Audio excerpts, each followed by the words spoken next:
राजस्थान में तो बारिश का मौसम आ गया है, पर एट द सेम टाइम बारिश स्टार्ट हो चुकी है स्टॉक मार्केट में। आईपीओ की बारिश एक साथ आपके सामने आ गए हैं, पांच पांच आईपीओ, और काफी ज्यादा कंफ्यूजन होना लाजमी है।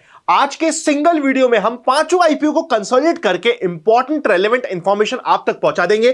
तो चलिए शुरू करते हैं। देखिए, सबसे पहले आईपीओ से बात करते हैं जिसका नाम है ग्लोबल सिविल प्रोजेक्ट्स का आईपीओ, जो ओपन होगा 24 से लेकर 26 ऑफ जून तक एंड 1 जुलाई को टेंटेटिव लिस्टिंग हो जाएगी। आईपीओ का साइज बहुत छोटा है, मात्र 119 करोड़ का ये छोटा सा आईपीओ होने वाला है। पी रेशो की बात करोगे तो 19.83 के रीजनेबल वैल्यूएशन पे कंपनी आईपीओ लाने की कोशिश कर रही है। ईपीएस है 3.58 का, प्राइस टू बुक वैल्यू है 3.92 की, और रिटर्न टू इक्विटी है 21.95%। देखिए, रिटर्न टू इक्विटी छोटी कंपनीज में यूजुअली ज्यादा ही होता है। आई नो ये अच्छा लग रहा है, पर छोटी कंपनीज में हमें हमेशा ज्यादा ही मिलता है। पीयर्स से कंपैरिजन करेंगे तो आपको पता चलेगा कि पीयर्स के कंपैरिजन में ठीक ठाक वैल्यूएशन पे कंपनी आईपीओ लाने की कोशिश कर रही है। ऐसा नहीं है कि कंपनी बहुत महंगा यहां पे ला रही है। इंपॉर्टेंट पॉइंट है जिसके बारे में आपको पता होना चाहिए, कंपनी के प्रमोटर के अगेंस्ट में एग्जिस्टिंग लॉसूट है जो चल रहा है। सेकेंडली, आज के दिन कंपनी की ऑर्डर बुक है 669 करोड़ के आसपास की, और कंपनी की वैल्यूएशन टोटल आईपीओ रेस होने के बाद हो जाएगी 424 करोड़ की। तो बहुत ज्यादा डिफरेंस आईपीओ और ऑर्डर बुक में नहीं है। कंपनी को आने वाले समय में भी अपनी ऑर्डर बुक को मेंटेन करना और ग्रो करना इंपॉर्टेंट होने वाला है।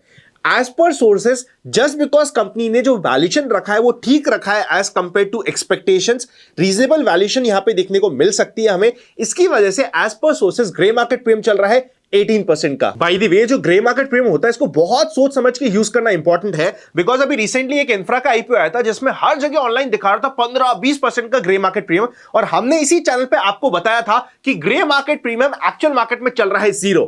तो जो ऑनलाइन कई बार धोखा हो जाता है आपके साथ, वैसा धोखा ना हो इसके लिए इस चैनल को सब्सक्राइब और बेल आइकन क्लिक कर दीजिएगा।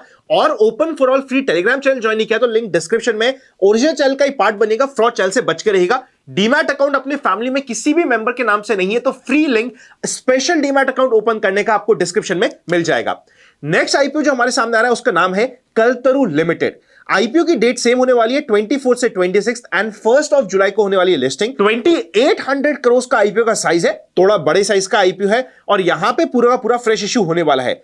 इशू इस आईपीओ के साथ यह है कि कंपनी ने फाइनेंशियल ईयर 2022, 23, 24 हर एक साल में बैक टू बैक लॉस करा है, और जस्ट आईपीओ से पहले कंपनी ने प्रॉफिट दिखाया है। तो यहां पे कंपनी का आईपीओ के रिलेटेड का पी रेशियो, ईपीएस सब नेगेटिव है। प्राइस टू बुक वैल्यू 5.62 का है। अगर हम पीयर से कंपेयर करें, ओबरॉय का 4.71, मैक्रोटेक का 7, गोदरेज का 8, सनटेक का 2.2।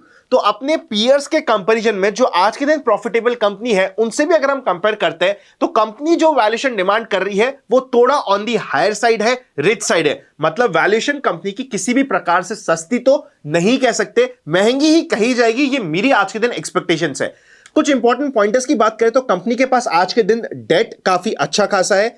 जो पूरा पैसा आएगा वो पूरा का पूरा पैसा कंपनी के डेट को प्रीपे करने में हो जाएगा, और ये रिपेमेंट करने के बाद भी कंपनी के पास एक अच्छा खासा डेट होने वाला है। एज पर सोर्सेज इस आईपीओ में मात्र 2-2.5% का ग्रे मार्केट प्रीमियम चल रहा है। तो ये as compare to the earlier IPO थोड़ा सा कमजोर दिख रहा है, बिकॉज कंपनी में डेट ज्यादा है और वैल्यूएशन थोड़ी सी महंगी है। नेक्स्ट आईपीओ जिसको हम डिस्कस करेंगे उसका नाम है एलनबेरी इंडस्ट्रियल गैसेस। 24 से 26 सेम डेट पे आईपीओ ओपन होगा, 1 को लिस्टिंग होगी। 825 करोड़ का मॉडरेट साइज का आईपीओ, जिसमें से 400 करोड़ से फ्रेश इशू बैलेंस है ऑफर फॉर सेल। कंपनी का पी रेशियो है 62 का, ईपीएस है 6.36 का, and price to book value है 20 का। रिटर्न ऑन इक्विटी है कंपनी का 16.88% का। अगर हम इसके कंपैरिजन की बात करें तो इमीडिएट कंपैरिजन हमारे सामने आता है लिंडे का, जिसका पी रेशियो है 140 का। मतलब कंपनी का जो इमीडिएट कॉम्पिटिटर है, वैसे ये एप्पल टू एप्पल कंपैरिजन नहीं है, क्योंकि मैंने आपको बताया भी है जो लिंडे कंपनी वो 7 टाइम बिगर है एज कंपेयर टू ये आईपीओ वाली कंपनी। तो आईपीओ की कंपनी से साइज बहुत ज्यादा बड़ा है इसके इमीडिएट कॉम्पिटिटर का। पर जो हमें ऑफर डॉक्यूमेंट्स में डेटा मिला है उसमें सिर्फ ये एक ही पीयर कंपैरिजन की बात करी गई है, जिसका पी रेशियो के कंपेयर किया जाए तो हमें लगता है कि कंपनी का रेशियो ठीक ठाक ही है। बट अगर हम सोल बेसिस पे देखें तो कंपनी का valuation on the higher side देखने को हमें मिल जाता है। आज के दिन इस कंपनी के भी आईपीओ का जो ग्रे मार्केट में चल रहा है वो चल रहा है मात्र 3% का। नेक्स्ट आईपीओ हम डिस्कस करेंगे एक ऐसे आईपीओ के बारे में जिसका हर एक आईपीओ लवर को काफी समय से इंतजार है। कंपनी का नाम है एचडीबी फाइनेंशियल्स। ओपन होगा 25 से लेके 27 ऑफ जून तक और यहां पे टेंटेटिव लिस्टिंग की डेट है 2 of July. By the way, इससे पहले मैं आगे जाऊं, अगर अभी तक आपने हमारी book how to make money from IPO या फिर the Indian stock market simplified नहीं पढ़ी तो आपको लिंक डिस्क्रिप्शन में मिल जाएंगे। दोनों ही बेस्ट सेलर बुक है और इतनी सस्ती प्राइस में आपको इससे ज्यादा वैल्यू कहीं पे भी नहीं मिलेगी, तो आप जाके चेकआउट और अपने लिए बाय कर सकते हैं। डीमैट अकाउंट का भी लिंक आपको डिस्क्रिप्शन में ही मिल जाएगा। नेक्स्ट, अगर हम आईपीओ की साइज की बात करें तो एचडीबी फाइनेंशियल्स का टोटल साइज है बहुत ही बड़ा 12,500 करोड़, जिसमें से 10,000 करोड़ है फ्रेश इशू एंड 2,500 करोड़ का होने वाला है ओएफएस। अगर हम पी रेशियो की बात करें तो 27 का है, ईपीएस 27.41 का है, प्राइस टू बुक वैल्यू 3.72 का है और रिटर्न ऑन इक्विटी जिस साइज की एक कंपनी है उसके लिए काफी अच्छा 14.72% का होने वाला है।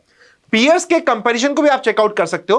पीयर्स के कंपैरिजन में कंपनी को पता है कि मेरा जो आईपीओ का साइज है बहुत बड़ा है, इसलिए वैल्यूएशन यहां पे रीजनेबल देखने को हमें मिल रही है। शेयर होल्डर कोटा है पर शेयर होल्डर कोटा का कट ऑफ डेट ऑलरेडी जा चुकी है, तो अब आप शेयर होल्डर कोटा के लिए एलिजिबल नहीं होंगे। अदर इंपॉर्टेंट पॉइंट्स इस आईपीओ के बारे में है कि कंपनी का एनपीए अट्रैक्टिव है, काफी कंट्रोल्ड है, काफी बड़ी साइज का आईपीओ है तो इसका आपको ध्यान भी रखना है, पर कंपनी के फाइनेंशियल्स काफी इंटरेस्टिंग है। अगर हम इसके सेगमेंट की बात करें तो एनबीएफसी में in terms of number of employees India की वन ऑफ दी सबसे बड़ी कंपनी में से ये एक हो जाएगी। आज के दिन एज पर सोर्सेस 10% का चल रहा है यहां पे ग्रे मार्केट प्रीमियम, जो इतनी बड़ी साइज के आईपीओ के लिए ओके है। स्टडी करना इस आईपीओ को डिटेल में और नोटिस में रखना इंपॉर्टेंट होगा कि किस तरीके की एंकर बुक आती है और कैसा हमें रिस्पॉन्स देखने को मिलता है इस आईपीओ में एचएनआई की तरफ से।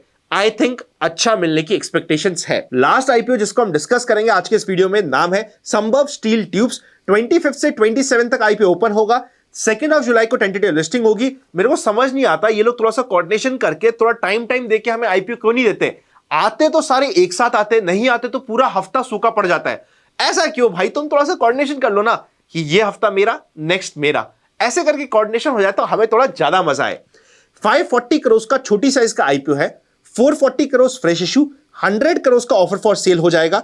यहां पे अगर हम बात करेंगे पी रेशियो की तो 24 का है, ईपीएस 3.42 का अच्छा है, प्राइस टू बुक वैल्यू 4.51 है और रिटर्न ऑन इक्विटी 25% का काफी अट्रैक्टिव है। पीयर्स कंपैरिजन से कंपेयर करेंगे तो कंपनी का वैल्यूएशन जिस पे कंपनी आईपीओ लाने की कोशिश कर रही है, थम्स अप ठीक वैल्यूएशन दिखता है।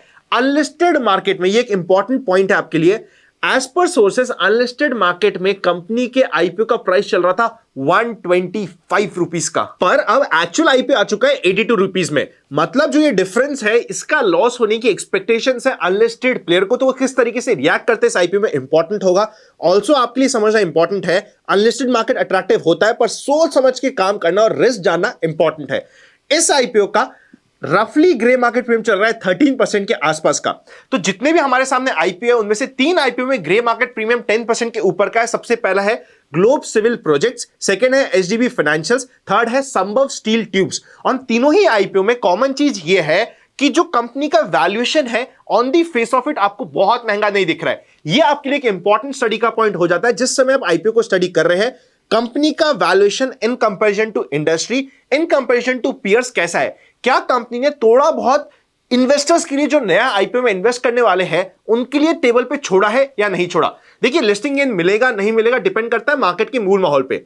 अगर मार्केट का मूल माहौल खराब हो जाता है, करेक्शन स्टार्ट हो जाता है, तो ऑब्वियसली यहां पे भी इंपैक्ट आ सकता है। उसी के अगेंस्ट में अगर मार्केट स्ट्रांगली हेल्ड कर जाता है और अपना एक न्यू स्विंग की तरफ चल जाता है, तो हो सकता है जो आपको ग्रे मार्केट प्रीमियम दिख रहा है उससे भी ज्यादा की भी रिटर्न्स मिल जाए। तो ये आपको समझना कि डायरेक्टली ग्रे मार्केट प्रीमियम से ही डायरेक्ट लिंक होता है और वैसा ही कुछ होगा एक्चुअल मार्केट में, जरूरी नहीं है। आपको अपनी रिस्क समझना जरूरी है, पर हमारी प्रोबेबिलिटी ऑफ सक्सेस बढ़ जाती है अगर हम कंपनी के वैल्यूएशन को ढंग से समझते हुए काम करते हैं। कंपनी की आईपीओ की साइज, कंपनी के जो प्रमोटर्स है उनका बैकग्राउंड, उनका क्या एथिक्स है, इसके ऊपर ध्यान दे दे। तो हैप्पी लर्निंग एक काफी important video about price action अभी आपकी स्क्रीन पे आ रहा है, चेकआउट कर लीजिएगा। फ्री डीमैट अकाउंट ओपन करने का लिंक डिस्क्रिप्शन में है, चेकआउट करके अपना अकाउंट या अपने फैमिली मेंबर का अकाउंट खोल लीजिएगा। अकाउंट खोलने में कोई दिक्कत है तो एक हेल्पलाइन नंबर भी मैंने आपके लिए डिस्क्रिप्शन में मेंशन कर रखा है। सी यू वेरी सून।